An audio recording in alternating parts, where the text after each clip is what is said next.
बावलो कैसे हो। एलियन अर्थ के पहले 2 एपिसोड ड्रॉप हो चुके हैं, तो अभी तक बहुत लोगों ने ये दोनों एपिसोड यानी पहले दोनों एपिसोड देख ही भी लिए होंगे।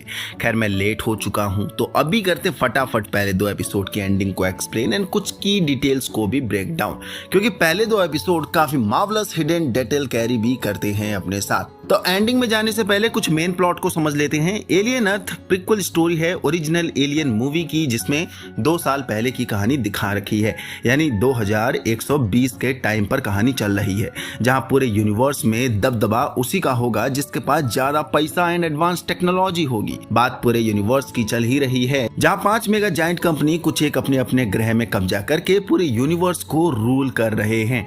जहां पहले 2 एपिसोड में फोकस अभी तक 2 ही कंपनी पे किया गया है, प्रोडिजी कंपनी पर ही करा जा रहा है। पहले मेन फोकस यही है और यही main centre point story arc company होने वाली है, जिसका सीईओ एंड फाउंडर बहुत यंगर ट्रिलियनियर है, जिसका नाम है बॉय कवेलियर।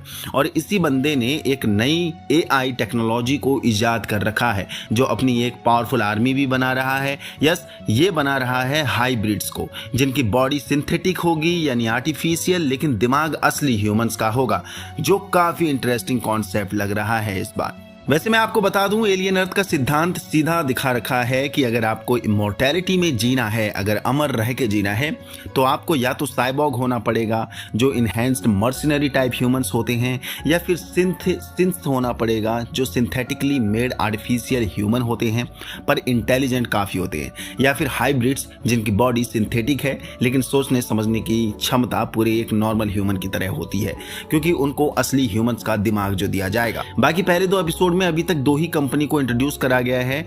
वेलेन यूटानी कॉर्पोरेशन को के साइबॉग एक एलियन रिसर्च स्पीसीज क्रिएचर से लैस शिप को टेलीपोर्ट कर रहे थे, लेकिन कुछ बग एंड एलियन क्रिएचर यानी जीनोमॉर्फ का अटैक शिप में होने की वजह से पूरे शिप का सारे क्रू मारे गए हैं और सिर्फ मोरो ही बचा है, जो शिप को लैंड करवा देता है प्रोडिजी कॉर्पोरेशन के ग्रह पर, जहां प्रोडिजी आर्मी शिप को इन्वेस्टिगेट के लिए अंदर घुस जाती है। लेकिन सारे एलियन क्रिएचर्स अब आजाद हो चुके हैं, जो प्रोडिजी ह्यूमन सोल्जर्स पर अटैक भी कर देते हैं। लेकिन सबसे ज्यादा डेडलिएस्ट जीनोमॉर्फ ही देखने को मिल रहा है, जो फुल बारबरी मचा रहा है और काफी प्रोडिजी सोल्जर्स को ये मार भी चुका है। लेकिन जो हाइब्रिड्स बॉय कवेलियर ने बना रखे हैं, उन्हें राहत एंड बचाव कार्य के लिए सिटी में भेज दिया जाता है, यानी शिप के अंदर। इन हाइब्रिड्स में जो मेन फेस है वो है वेंडी। वो एक 12-13 साल की कैंसर डाइट लड़की थी, जिसका दिमाग उसके न्यू सिंथ बॉडी में डाल दिया गया है। बाकी के इसके जो साथी हैं, कलीग हैं, वो भी सब कैंसर डाइट 12-13 साल के ही बच्चे ही हैं।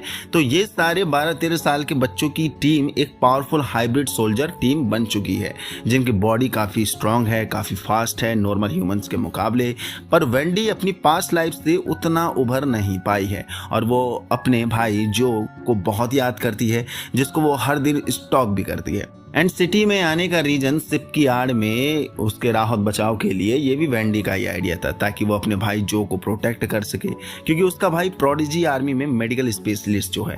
तो ये है पहले 2 एपिसोड के स्टोरी का मेन बेसिक प्लॉट। अब बढ़ते हैं एंडिंग की तरफ कुछ फ्यूचर थ्योरीज के साथ। तो बॉय कवेलियर ने भांप लिया है कि शिप बहुत इंपॉर्टेंट होने वाली है। ऑल्सो अपने हाइब्रिड्स के जरिए वो शिप के अंदर भी देख रहा है कि वहाँ कुछ पावरफुल क्रिएचर्स मौजूद हैं, यानी उन हाइब्रिड्स की जो आंख है वो एक कैमरे के लिए इस्तेमाल कर रही है बॉय कवेलियर के लिए, जहां उसके पास वेलेन यूटानी कॉर्पोरेशन का फोन भी आता है और उससे वो शिप की डिमांड भी करते हैं, यानी बॉय कवेलियर से, कि उसके किसी भी क्रिएचर से छेड़छाड़ नहीं करना है, उसे किसी भी शिप के प्रॉपर्टी को साथ छेड़छाड़ नहीं करना है, हम कुछ ले देकर सेटल कर लेंगे, पर हमें वो शिप वापस चाहिए किसी भी हालत में, जैसा था वैसा ही। जहां वो बताते हैं कि वो शिप स्पीसीज रिसर्च शिप है, पर बॉय कवेलियर इनसे भी ज्यादा चालाक है, जो बोलता है कि आगे की बात मेरे लॉयर्स कर लेंगे और तुम्हारी शिप ने हमारे सिटी में बहुत नुकसान कर दिया है और इलीगली घुस के भी आ चुके हैं, तो इसके लिए हमें एक्शन लेना लाजमी है।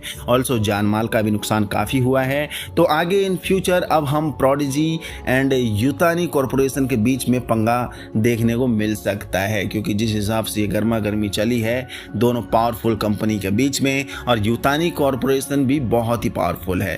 तो देखते हैं यूटानी इतनी आसानी से अपने क्रिएचर्स को प्रोडिजी को हाथ छोड़ देगा या नहीं छोड़ देगा, वो तो थर्ड एपिसोड में कुछ पता ही चलेगा। नाउ मोस्ट प्रोबेबली एपिसोड 3 में कहानी कुछ ऐसे देखने को मिल सकती है कि मोरो की तरह यूतानी कॉर्पोरेशन अपने हाई स्किल्ड साइबॉग जरूर भेजेगी। मोरो एक साइबॉग है, ये मैं मेंशन करना भूल गया, और काफी पावरफुल साइबॉग है।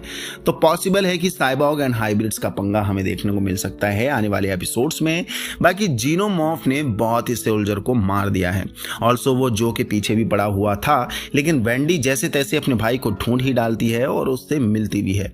ऑब्वियसली जो वेंडी को नहीं पहचान पाया क्योंकि उसकी बहन अपने नए शरीर के साथ जो मिल रही है उसे पुराने शरीर तो उसके सामने ही जला दिया गया था। यहाँ तक कि जो ये मानने को भी तैयार नहीं था कि वेंडी जिंदा भी है, क्योंकि वो मान रहे थे कि वो मारी जा चुकी है। पर यह बात स्लाइटली से छुपाई नहीं गई। जो वेंडी का साथी है और सच बोल देता है कि यही तुम्हारी बहन है। दोनों भाई बहन का भरत मिलाप होता है, पर वेंडी जो को अपने साथ जीनोमॉर्फ के अंडों के पास ले चले जाती है क्योंकि उन्हें मिशन मिला था उन अंडों को देखरेख करने के लिए, उनकी इन्वेस्टिगेट करने के लिए या उन पर नजर रखने के लिए, ऑल्सो उन्हें सेफ भी रखने के लिए। पर जीनोमॉर्फ को पता चल जाता है, जो बहुत ही स्पीड में अपने अंडों के पास आता है उन्हें प्रोटेक्ट करने के लिए, और आते ही वो जो को उठा ले जाता है। तो एपिसोड 2 की एंडिंग बहुत ही वल्नरेबल पॉइंट पर छोड़ी गई है। क्या होने वाला है फिर अब यहाँ? क्या जीनोमॉर्फ जो को मार देगा? अगर जीनोमॉर्फ ने जो को मार दिया तब यहाँ से एक नया राइवल एंगल शुरू हो जाएगा, क्योंकि नो डाउट वेंडी फिर हाथ धोकर जीनोमॉर्फ को मारने की कोशिश करेगी ही, क्योंकि वो ऑलरेडी बहुत पावरफुल है, जो हम देख चुके हैं वेंडी को। और ऐसे में जब उसे पता चलेगा कि यूतानी कॉर्पोरेशन का हाथ इस जीनोमॉर्फ एंड क्रिएचर्स के पीछे है, उल्टा वो सभी लोग इन्हें रेस्क्यू करने भी आ रहे हैं, तो अपने भाई का बदला लेने के जुनून में वो यूतानी कॉर्पोरेशन के बाकी सोल्जर्स को बुरी तरीके से मारने वाली है। बाबा वेंडी बहुत कैपेबल एंड पावरफुल है। कहीं यूतानी कॉर्पोरेशन को डिस्ट्रॉय करने के मिशन में ये अकेली ही ना निकल जाए उसके ग्रह पर। वैसे मेकर्स एक सॉलिड स्टोरी एंगल को कैरी फॉरवर्ड करने के लिए जो को मार भी सकते हैं, क्योंकि वेंडी अभी बिल्कुल बचपने में जी रही है और वेंडी को सीरियस रोल में लाना है तो कोई ऐसी सॉलिड वजह उसे देनी पड़ेगी जिससे वो एक नई मर्सिनरी के रूप में उभर कर आएगी। और बॉय कैवेलियर की ये सबसे केपेबल सोल्जर है, क्योंकि बॉय कैवेलियर तो चाहता ही है एज बिजनेसमैन पूरे यूनिवर्स में उसी का कब्जा रहे, उसी का दबदबा रहे। और यूतानी को डिस्ट्रॉय करने के लिए एक ट्रस्टेबल सोल्जर वेंडी जैसे की जरूरत उसे पड़ेगी ही पड़ेगी। तब वो दोनों हाथ से बारबारी मचाएगा, क्योंकि वेंडी के पास भी अपने भाई का बदला लेने की वजह होगी तब। तो एंडिंग सॉलिड हुई है। मोस्ट प्रोबेबली जो मारा भी जा सकता है और जो नहीं भी मारा जा सकता है, क्योंकि जो भी काफी इंपॉर्टेंट कैरेक्टर होने वाला है। या फिर इन फ्यूचर ये एंगल भी हो सकता है कि जो मे बी जीनोमॉर्फ के अटैक से ब्रूटली घायल हो जाएगा, जो कि हो सकता है उसके पूरे शरीर को डैमेज कर देगा, जीनोमॉर्फ चीरफाड़ कर देगा, एंड देन तब वेंडी उसे भी हाइब्रिड में कन्वर्ट करवा देगी, क्योंकि उसका जो पुराना शरीर होगा वो किसी काम का नहीं बचेगा, पैरालाइज वगैरह कुछ भी ऐसा हो सकता है। एंड उसके दिमाग को ला के जस्ट लाइक वेंडी, जैसे उसके दिमाग को वेंडी के शरीर में यानी न्यू हाइब्रिड सिंथेटिक शरीर में डाला गया, वैसे ही शायद जो के साथ हो सकता है। उसके बाद ये दोनों फिर एक साथ मिशन में आगे निकल सकते हैं यूतानी कॉर्पोरेशन के खिलाफ।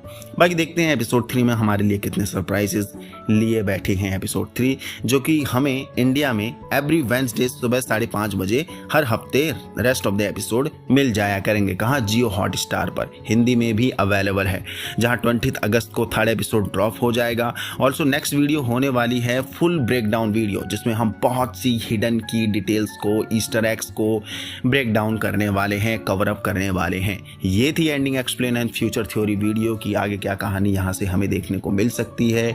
यहाँ तक पहुँच गए हो तो आपको वीडियो पसंद आई तो लाइक कर दीजिए, नए हो तो चैनल को सब्सक्राइब कर दीजिए।